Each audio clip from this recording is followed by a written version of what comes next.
Здравейте! Най-обичам неделните сутрини пред телевизора. Спокойствие, тишина и няма какво да се обърка.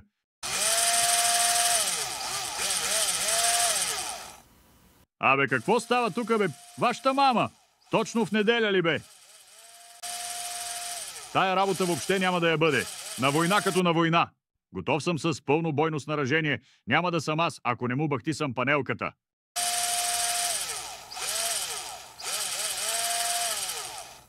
Кой си ти и защо ми рутиш мазилката? Здравейте, аз съм новият ви съсед. Приятно ми е.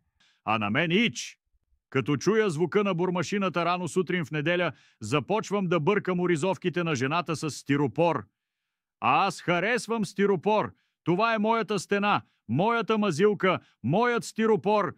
А ти си този, който ми нарушава спокойствието. Ами мисля, че стената си ни е обща. Че кой си ти, бе?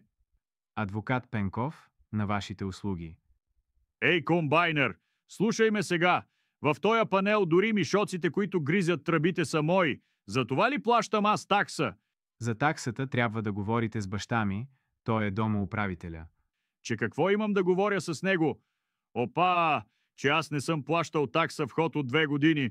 Ей, тук е едно договор, че ще оформим и няма да има проблеми. Ей, че тарикат излезе тоя. Абе, ще ти сложа аз шапката, така да знаеш. Тоя комбайнер, адвокат, така ще го изработя, че няма да може да повярва. Той не знае, че си шумоизолирах моята част от панелката, а в неговата му сложих една изненада. Малка дупка направи, голям будилник пъхни. Ей така всеки ден в 4 часа да му е сладко.